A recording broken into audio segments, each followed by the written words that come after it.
Hi everyone and welcome back. We're starting off the first full week, at least programming-wise, of June here on this Monday, the 6th day of the 6th month. A beautiful day in the neighborhood. Showers and storms, however, are looming, and we're going to stay in a bit of a milder pattern temperature-wise as compared to the summer-like temperatures we had seen as of late. An updated forecast in more detail in just a few moments. It is going to be hard tonight to try to put into words the tragedy that many viewing area and eastern Kentucky families have endured over the course of your weekend. Several young lives lost as a result of accidents or incidents, and I'll just go through what I can on that front in just a few moments. We do have, of course, an updated community calendar as well, and an updated forecast for you that I just referred to, and a whole lot of other things. Just going to pass this along real quickly. No COVID updates tonight. This has nothing to do with COVID, but just in case you're traveling this summer, well, you can expect a lot of problems. We've already, as I did late last week, spoke about how airlines are saying expect delays, and a lot of them, shortages and the like. And then there's the gas prices, which are still here in Sagersville today at essentially $4.90 a gallon, as they are throughout much of the eastern Kentucky area. No one getting away from high prices at the pump as of right now. And right now, analysts are still saying that $6 and $6.50 is perhaps more than a possibility by, say, the middle of August, before they hopefully start to decline thereafter. In addition to that, the CDC says that if you are traveling, especially by air or via public transportation, you need to go back to wearing masks and considering other preventative health measures, but not due to COVID. Monkeypox, I know, as strange as it sounds, has been a headline now for the past few weeks, and over the course of the weekend and this afternoon even, the CDC has raised their alert level to it to 2. Monkeypox almost sounds not real, but indeed it is very. And just this afternoon, the CDC did raise its alert level to it to 2, recommending that travelers wear masks and take other precautions. They're saying this is not something that is to the extent of COVID that it is now or that it ever reached. But they are saying that monkeypox has made its way around the world, literally around the world, since it first broke out back in March in Africa. This is, in many cases, what it looks like. As to what it feels like, they say it is a flu-like illness, but can quickly change to something else. Swelling of the lymph nodes, and a serious rash across your face, your entire body, that can also turn into very serious and very painful lesions that can leave scarring. So far, a number of cases have come out of North America and South America, Africa, Asia, Europe, Australia. I think that list goes on.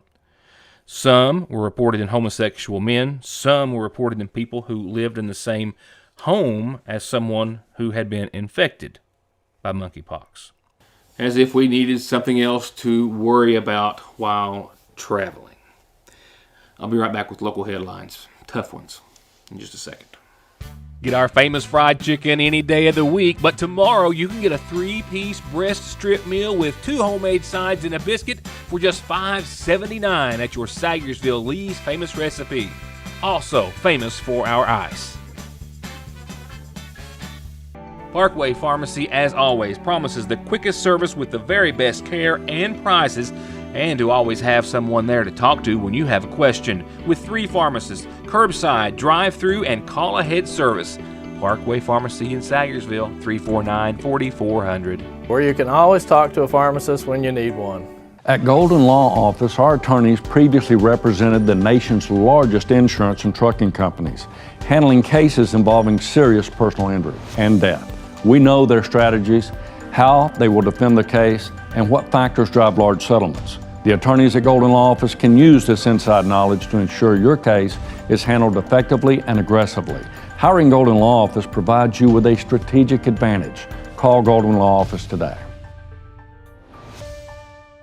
Check out the latest in savings on new sets of tires and vehicle maintenance at Conley's, like $150 back on Goodyears, $120 back on Bridgestones, and big deals on Firestone, Hankook, General, and more. All with perfect snap-on balancing, and where they only charge $35 for state-of-the-art computer diagnostics to fix exactly what you need and get you back on the road. On the web at conleytire.net or stop by in Staffordville. As I opened with at the start of the program, it is hard to put into words the tragedy that's being felt, tragic loss by a lot of viewing area and Eastern Kentucky families this evening. Late last week, as I told you in my last update on Friday, a teenager was found unresponsive here in McGoffin County at a residence. That teenager's body sent to the state medical examiner's office for an autopsy. That, of course, after we confirmed through McGoffin County Deputy Coroner that EMS responded to that home in question on a call of a possible overdose. The coroner not giving any cause of death, any information about the case, only confirming to us then, as he did again today, that toxicology tests are pending before the investigation can proceed much further, and that could be 6 to 2 weeks out. I can tell you this, even though the coroner's office has that information for public purposes, we'll only say tonight that the 18-year-old was a recent graduate of the Morgan County High School, and services have been were set for in his honor, I think, earlier today in West Liberty.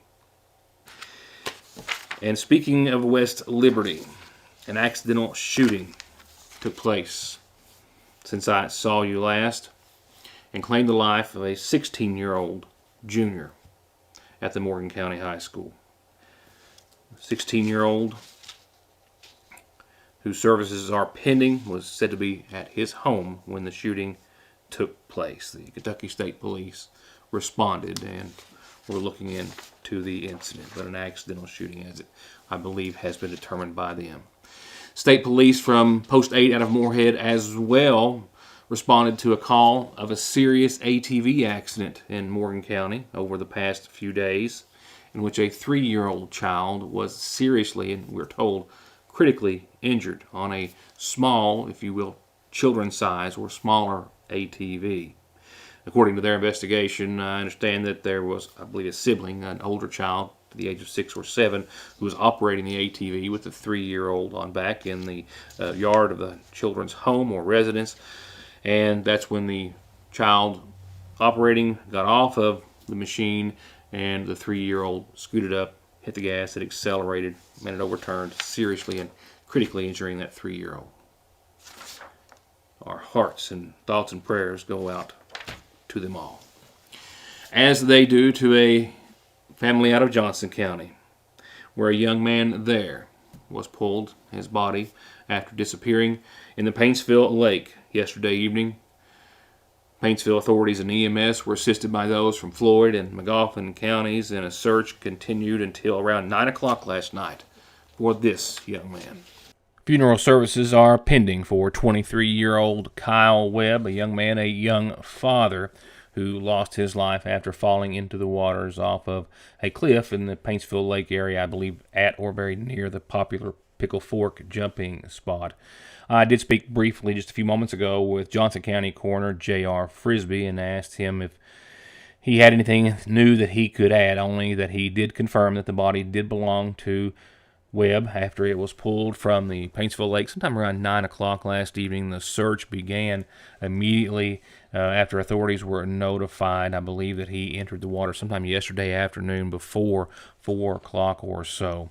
I know that it was around 5 o'clock when the McGoffin County Rescue Squad went to try to assist with the rescue or recovery, as it would later turn to be. Frisbee also said that at this time the investigation was ongoing. I asked him as to whether or not he was among a group that had been jumping into the water or had fallen from the cliff, and he said that was still at this time a part of the investigation. Again, 23-year-old Kyle Webb. His funeral services have not been set at this hour, but we will have those as soon as they have been. I'll go on to our calendar and some other headlines in just a word or two.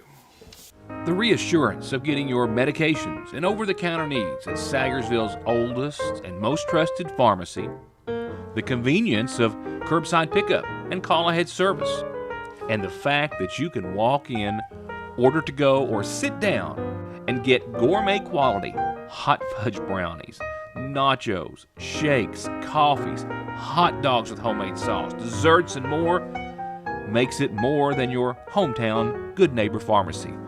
It's a destination in downtown Sagersville, Frazier's Prater Drugstore.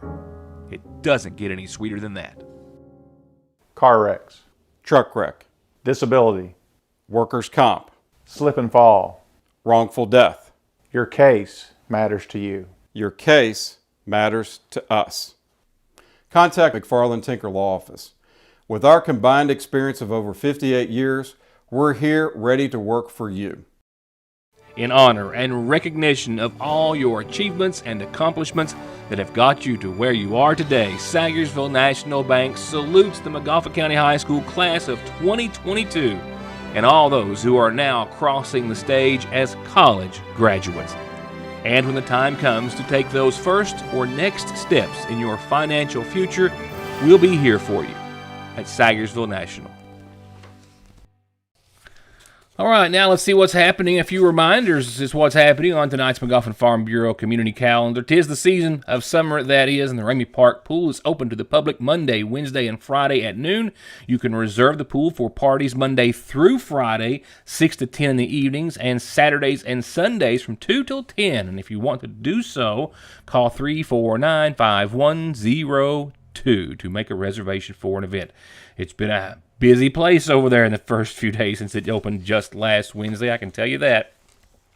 Revival going on now, nightly at 7 at the Bethel Bible Baptist Church. My apologies. Brother Greg Mullins is bringing God's Word nightly at 7. If you have any questions, need a ride, give him a call, 349-1199. A quick reminder from our friends over at the Water into Wine Food Pantry.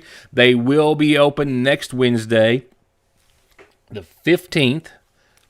Yeah, next Wednesday will be halfway through this month. Think about that. New summer hours, though, 8 till 11. And then next Thursday is their senior commodity day. Also new summer hours, 12:30 to 1:30. They're doing their very best to continue to serve all of their clients throughout the challenges they are facing, food-wise, gas-wise, and otherwise. And they ask for your patience. I ask for your announcements when you have one. Birthdays and anniversaries, too. Love to tell them. Love to print birthdays, birth announcements, and anniversaries in the paper, but don't send those to me. Send those to Heather at SagersvilleIndependent.com. Nightly funeral service announcements brought to you by our friends at the McGoffin County Funeral Home. Services are going to be held beginning at 11 o'clock in the morning for 88-year-old Tressie Bailey Harvey of Johnson Fork. She passed away Saturday at her home. She's survived by her son, Tony Harvey, her daughter, Amy Lou Harvey Powers, and a sister, Ada Bailey. She is preceded in death by her husband, Millard, and 4 sisters, Zonia Triggs, Beatrice Gullett, Alma Arnott, and Rissy Bailey. Again, services start tomorrow morning at 11 from the McGoffin County Funeral Home. Visitation is till 9 tonight. 53-year-old Ray Lefty Adams of Sagersville passed away on Tuesday at his home of last week, the son of the late Forrest and Geraldine Cole Adams. He survived by his companion Tammy Robbins, his sons Jeffrey Ray and Jacob Dean Adams, brothers James and Cecil and Ricky Adams, and sisters Martha Helton, Loretta Bailey, Gloria Arnott, Sharon Peterson, and 4 grandkids. Funeral services in his honor start tomorrow at 1 from the Holiness House of Prayer. Friends can call on the church for the rest of this evening and prior to tomorrow's services for visitation. Buddy Kraft, S.F. Buddy Kraft, 79 of Sagersville, passed away Sunday, the son of the late Taylor and Dora Carty Kraft. He's survived by his sons, Terry Powers and Buddy Dwayne Kraft, daughters Emma Williams, Lillian Williams, Wanda Hammonds, and his sisters Beulah Absher and Faye Holbrook. 9 grandkids, 9 great-grandkids, and 1 great-great-grandchild. Services start Wednesday at 2 from the McGoffin County Funeral Home. Visitation will be tomorrow evening after 6. 87-year-old Ellis Reed of Sagersville passed away Saturday at the Greg and Noreen Wells Hospice Center in Hazard, the son of the late Joe and Lizzie Ray Reed. He's survived by his sister Cleo Gray, brother-in-laws Larry Gray and Randall Thornsberry, nephews Randall Scott Thornsberry and Michael Gray, both of Sagersville, And services in his honor will be held Thursday morning at 11 from the Sagersville Funeral Home. Visitation Wednesday evening after 6. 67-year-old Kathy Ann Patrick of Oakley passed away on Friday, the daughter of the late Richard and Vivian Ruth Terrell Jackson. She survived by her loving children, daughter Tracy Mullins and son Nicholas Patrick, nephews Donovan and Christy Jackson, and sisters Patty Cheek, Terry Sawyer, and brother David Jackson. She was preceded in death by her husband James Jimmy Patrick, and per her request, there will be no visitation or funeral services. Her final resting place to be at the Mullins Patrick Cemetery on Half Mountain.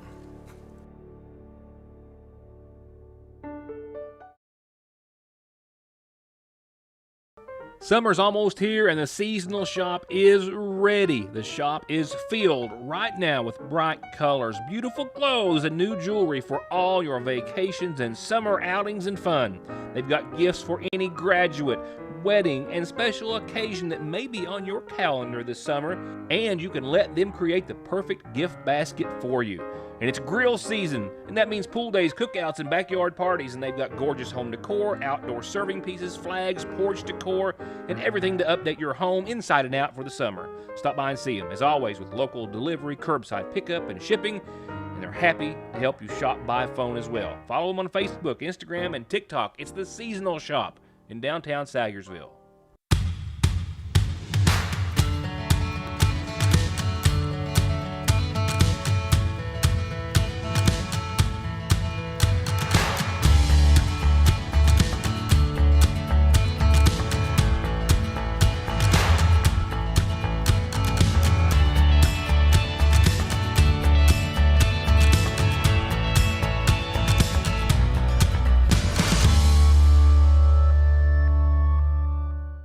Now with that, let's take a look at what's pending weather-wise. Some change is on its way for days, a few days. Shower and thunderstorm chances roll in and hang around until perhaps the end of your Wednesday before leaving us for at least a brief period and then maybe making a return on a smaller scale for your weekend. Another cold front, and this is what's happening behind it. Check that out. You can see the front line there getting closer to the eastern Kentucky area. This thing coming from the northwest is actually going to maybe put the brakes on a bit when it gets to our part of the world because, it loves us so much. Where it stops, no one's sure, but that could be the heaviest rain that we see out of this. Right now, the National Weather Service for the rest of this evening calling for a tenth to a quarter of an inch unless you get under a thunderstorm. And then tomorrow, another tenth to a quarter on average unless you get under a thunderstorm. And as you can see, there is a decent chance that some of us will see some thunderstorms associated with this cold front. And like I said, when it gets here, the effects of it at least are going to be here for a while. It's going to give us shower and storm chances not just tonight, but into your Tuesday and beyond. Right now we're looking at about 64 degrees tonight for nighttime lows. Showers possibly, and definitely a better chance over the course of the overnight. 2 to 3 a.m., but some possibly before that for some of us. South winds, southerly winds, 6 to 17 miles per hour on average. And then that will take us into your Tuesday where showers and thunderstorms are possible in the morning and throughout much of the afternoon. We'll see winds out of the south, southwest up to 23 miles per hour at times. And again, tomorrow, a tenth to a quarter of an inch unless you get under a thunderstorm, but a 60% chance of those throughout your Tuesday. Winds will slack off midweek for Wednesday. Temperatures go from 79 tomorrow to right around 81 midweek. Shower chances are going to hold at 60%, shower and thunderstorm chances with mostly cloudy skies, and another chance of a tenth to a quarter of an inch of rain on Wednesday, much like tomorrow, much like tonight, unless you get in on a thunderstorm or two. Good news is that by Wednesday night, things look to calm down, and we should see mostly sunny and 80 degrees for your Thursday. Clear skies Thursday night and a low of 55. So Thursday indeed is the keeper. Friday's not too bad, but it will in the afternoon start to see shower chances roll back in, 2 to 4 o'clock or so. Showers and thunderstorms possible, partly sunny and 79 otherwise. A 20% chance that will make its way to 60 or 70% by Friday night. nighttime lows. Friday night about 59 degrees or so. And there's your weekend. We're all working for it. And we're going to be in the low to mid 70s. Saturday, 73, partly sunny. Still continued 40% chance of some afternoon thunderstorms. Sunday, 76. And mostly sunny and dry. And Monday of next week, 82. And more sunshine. And that will do it for this Monday's show. A great deal of news to cover, and perhaps some other things that we're working on here as well. We may talk about later in the week. For now, enjoy the rest of your Monday, and I'll see you back here tomorrow night. Again, thank you for being a part of the program.